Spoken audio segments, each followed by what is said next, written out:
Hi Funmoji family, journalist Jafar గారికి మేము ఇచ్చిన మా ఫస్ట్ ఎక్స్క్లూజివ్ ఇంటర్వ్యూ ఇట్లు మీ జాఫర్ ఛానల్లో రిలీజ్ అయింది. మాకు సంబంధించిన ఎన్నో విషయాలు ఆ వీడియో ద్వారా మీతో పంచుకోవాలనుకుంటున్నాం. కాబట్టి డిస్క్రిప్షన్ అండ్ పిన్ కామెంట్ లో ఉన్న లింక్ ని క్లిక్ చేసి ఇప్పుడే మా ఫస్ట్ ఇంటర్వ్యూని చూసేయండి. అలాగే ఒక లైక్ కామెంట్ కూడా చేసి మన ఫన్మోజీ మీద మీకున్న ప్రేమను తెలియజేయండి. అసలుకే లోపల బోల్డెన్ ఇంట్రెస్టింగ్ విషయాలు ఫన్ కూడా ఉంది, మిస్ అవ్వకండి.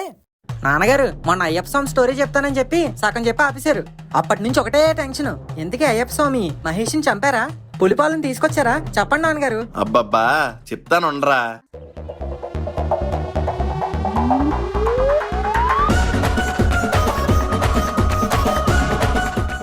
స్వామివారు పులిపాల కోసం అడవికి వెళ్తారు. అయ్యప్ప రాక గురించి తెలుసుకున్న మునులు మహిషి పెడుతున్న బాధల గురించి చెప్పి తమను కాపాడమని స్వామిని వేడుకుంటారు. అప్పుడు అయ్యప్పకు తన అవతార లక్ష్యం పూర్తి చేసే సమయం ఆసన్నమైందని అర్థమవుతుంది. భూతగణాలు, ఇంద్రాది దేవతలు, శివకేశవులు అందరూ యుద్ధాన్ని చూడడానికి అక్కడికి వస్తారు. నారద మహర్షి ద్వారా స్వామివారి రాక గురించి తెలుసుకున్న మహిషి అక్కడికి వస్తుంది. అయ్యప్ప స్వామిని చూసి ఈ బాలుడితో నా యుద్ధం అని గట్టిగా నవ్వుతుంది. రాక్షసి నవ్వులకి ముల్లోకాలు తద్దరిల్లిపోతాయి. అప్పుడు అయ్యప్ప స్వామి వారు మనసులో తన తల్లిదండ్రులైన శివకేశవులను నమస్కరించి యుద్ధాన్ని మొదలు పెడతారు. మహిషికి మణికంఠుడికి మధ్య భీకర యుద్ధం జరుగుతుంది. మహేష్ అడుగుల శబ్దానికి భూమి కంపించిపోతుంది, చెట్లన్నీ కూలిపోతాయి. కానీ స్వామివారు ఏమాత్రం భయపడకుండా మహిషితో యుద్ధం చేస్తారు. మణికంఠుడు బాణాన్ని ఎక్కుపెట్టి మహిషి మీదకు వదలగా ఆ బాణం విష్ణు చక్రంలా గాల్లోకి దూసుకెళ్లి మహేష్ గుండెల్లో దిగుతుంది. అప్పుడు ఒక్కసారిగా మహేష్ కుప్పకూలిపోతుంది. మహేష్ కొమ్ములను పట్టుకుని స్వామివారి గిరగిరా తిప్పి దూరంగా విసిరి పడేస్తారు. ఆ బాధను తట్టుకోలేక మహిషి విలవిలా ఏడుస్తుంది. ఈ రాక్షసు కన్నీరే అలుదా నదిగా మారుతుంది. మహేష్ మళ్ళీ పైకి లేవకుండా అయ్యప్ప స్వామి వారు ఆమె వీపుపై ఎక్కి వీరతాండవం చేసి మహిషిని సంహరిస్తారు.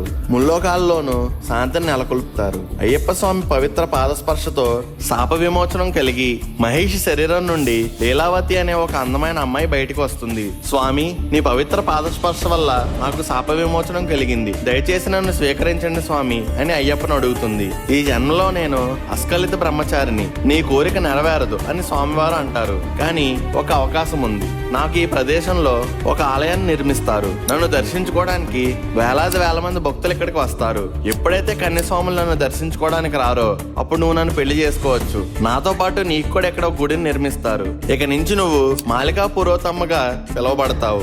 నన్ను దర్శించుకోవడానికి వచ్చిన భక్తులు నిన్ను కూడా దర్శిస్తారు అని స్వామివారు సెలవిస్తారు. మహేష్ దేవం నిర్జీవంగా ఉన్నప్పటికీ కొండలా పెరిగిపోతుంది. అలానే వదిలేస్తే సూర్యచంద్రులను కూడా కప్పివేస్తుందని మహేష్ శరీరాన్ని పాతాళానికి తోసి రాళ్లతో కప్పేస్తారు స్వామివారు. ఇంకా తాను ఈ అవతారంలో చేయవలసిన పని ఒకటి మిగిలిపోయింది. అదే తన తల్లి కోసం పులిపాలు తీసుకెళ్లడం. సాక్షాత్తు ఇంద్రాది దేవతలే పులులుగా మారతారు. ఇంద్రుడి పులిగా మారి తన పైకి ఎక్కమంటూ స్వామివారిని వేడుకుంటాడు. స్వామివారు పులిపైకి ఎక్కి రాజ్యానికి బయలుదేరతారు. పులుల మధ్యలో ఉన్న మణికంఠుడిని చూసి రాజ్య ప్రజలంతా మూర్ఛిల్లిపోతారు. స్వామివారు రాణి దగ్గరికి పులులను తీసుకెళ్లి, ఇదిగో తల్లి పులి, మీకు ఎన్ని పాలు కావాలంటే అన్ని పాలు తీసుకోండి అని అంటాడు. రాణి తాను చేసిన పనికి సిగ్గుపడి క్షమించమని మణికంఠుడిని వేడుకుంటుంది. రాజశేఖరుడు, రాజ్య ప్రజలందరూ స్వామివారికి నమస్కారం చేసుకుని ఈ పందల రాజ్యాన్ని పరిపాలిస్తూ తమతో పాటు ఉండిపోమని స్వామివారిని కోరుతారు. ఈ రాజ్యాలు భోగాలు నాకేమీ వద్దు, అవతారాన్ని చాలించాల్సిన సమయం ఆసన్నమైంది అని స్వామివారు అంటారు. ఇన్నాళ్ళు మాతో సాధారణ మానవుడిలా ఉండి మా కష్టాలన్నింటిలో తోడున్నావు స్వామి, ఇప్పుడు నువ్వు వెళ్ళిపోతే మేము ఎలా బతకాలి స్వామి అని రాజ్య ప్రజలు, రాజశేఖరుడు అందరూ బాధపడతారు. బాధపడకండి, నేను ఎక్కడికే వెళ్ళను, మీ మధ్యలోనే ఉంటాను. నేను వేసే బాణం ఎక్కడ పడితే అక్కడ నాకు ఒక ఆలయాన్ని నిర్మించండి. కలియుగ ప్రత్యక్ష దేవంగా వెలిసి మీ కష్టాలన్నింటినీ తీరుస్తాను. అంతేకాదు ప్రతి మకర సంక్రాంతికి జ్యోతి స్వరూపుడిగా మీ అందరికీ దర్శనమిస్తాను. ఎవరైతే నా మాల ధరించి మండలం పాటు నియమ నిబంధనలతో నా దీక్షను పూర్తి చేస్తారో వారందరినీ నేను కటాక్షిస్తాను అని స్వామివారు సెలవిస్తారు. మణికంఠుడి ధనస్సు నుండి వెళ్లిన బాణం గాల్లోకి దూసుకు వెళ్లి శబరిమల కొండపై పడుతుంది. స్వామివారి ఆలయాన్ని ఆ ప్రాంతంలోనే నిర్మించారు.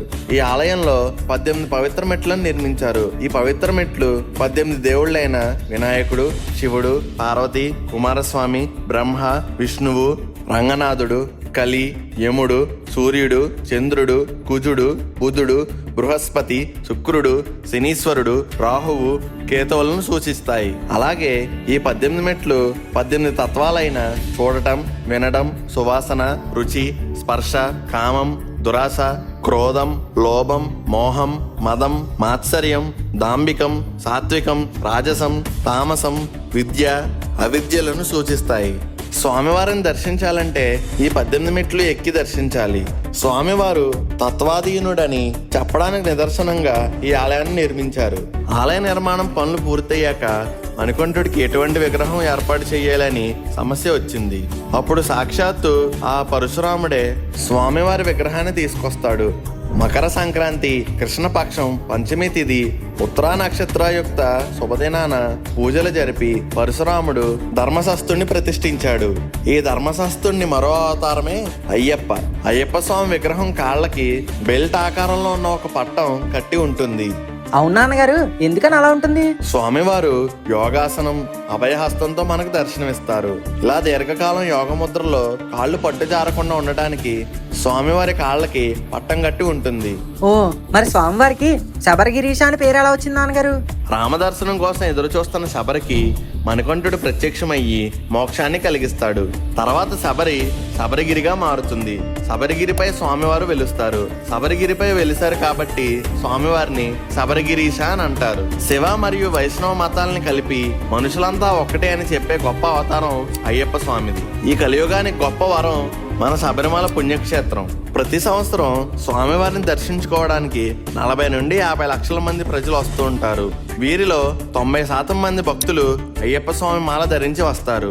నాన్నగారు, స్వామి మాల అంటే గుర్తుకొచ్చింది. అసలు మాల వేయడం వెనక అంతరార్థం ఏంటండి? అన్నిటికీ మనసులోని ఆలోచనలే కారణం. అటువంటి మనస్సును దేవుని యందు లగ్నం చేసి ఎటువంటి ఆడంబరాలు లేకుండా సాధారణ జీవితం గడుపుతూ మనుషులంతా ఒక్కటే అనే సత్యాన్ని తెలియజేసేదే ఈ మాల. స్వామివారి దీక్ష తీసుకోవడం వల్ల ఆత్మశుద్ధి, శరీర శుద్ధి జరుగుతుంది. స్వామివారి దీక్షా విధానం గురించి చెప్పండి నాన్నగారు. మొదటిగా గురుస్వామి ద్వారా మాల ధరించి ఉపదేశం పొంది బ్రహ్మచర్య వ్రతాన్ని పాటించాలి. చెడు అలవాట్లకు దూరంగా ఉండి ప్రతి క్షణం అయ్యప్పను తలుచుకొని ఆరాధించాలి. స్వామి మాల వేసిన వాళ్ళు శివుడికి ఇష్టమైన రుద్రాక్ష మాలను కానీ విష్ణువుకి ఇష్టమైన తులసి మాలను కానీ ధరిస్తారు. ఇలా చేస్తే స్వామివారి అనుగ్రహంతో పాటు ఆ శివకేశవుల అనుగ్రహం కూడా లభిస్తుందని భక్తుల నమ్మకం. అయ్యప్ప స్వామి దీక్షలో ఉండేవారంతా నల్లని దుస్తులను ధరిస్తారు. ఎందుకంటే శనిదేవుడికి నల్లని రంగు అంటే మక్కువ. ఈ రంగు బట్టలను ధరించి అయ్యప్పను పూజించడం వల్ల శని ప్రభావం ఉండదని భక్తుల నమ్మకం. అంతేకాకుండా అయ్యప్ప మాలను చలికాలంలో ధరిస్తారు. ఈ సమయంలో నల్లని దుస్తులు శరీరానికి వెచ్చదనాన్ని ఇస్తాయి. జీవులందరిలో దేవుడు ఉన్నాడనే భావనతో ప్రతి ఒక్కరిని స్వామి అని సంబోధిస్తారు. చన్నీటి స్నానం, పాదరక్షలు వేసుకోకపోవడం, నేలపై నిద్రపోవడం వల్ల ఎటువంటి అంబరాలు లేకుండా సాధారణ జీవితం గడపడం అలవాటు అవుతుంది. మనిషిలోని గర్వం, అహంకారం అన్నీ తొలగిపోతాయి. క్రమం తప్పకుండా దేవుణ్ణి ఆరాధించడం, మనసులో స్వామివారిని నిత్యం స్మరించుకోవడం వల్ల చెడు ఆలోచనలు రాకుండా మనసు ప్రశాంతంగా ఉంటుంది. స్వామివారి మాల ధరించడం వల్ల ఆరోగ్య ప్రయోజనాలు కూడా ఉన్నాయి. అయ్యప్ప దీక్షలు ఉండేవారు నేలపై నిద్రపోవడం వల్ల వెన్ను నొప్పి సమస్యలు తగ్గిపోతాయి, కండరాలు బలపడతాయి, రక్త ప్రసరణ మెరుగుపడుతుంది. తెల్లవారుజామున నిద్ర లేచి చన్నీళ్ళ స్నానం చేయడం వల్ల శరీరంలోని నాడీ వ్యవస్థ ఉత్తేజితం అవుతుంది. శాకాహారమే తీసుకోవడం వల్ల శరీర ఆరోగ్యం మెరుగుపడుతుంది.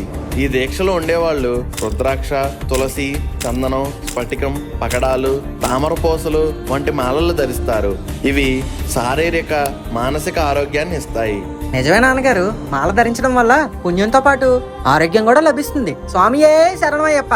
ఈ వీడియో కనుక నచ్చినట్టయితే వెంటనే లైక్ చేసి, షేర్ చేసి, కామెంట్ చేయండి. అలాగే మన ఛానల్ ని ఇంకా సబ్స్క్రైబ్ చేయకుండా చూస్తున్నట్టయితే వెంటనే సబ్స్క్రైబ్ చేయండి.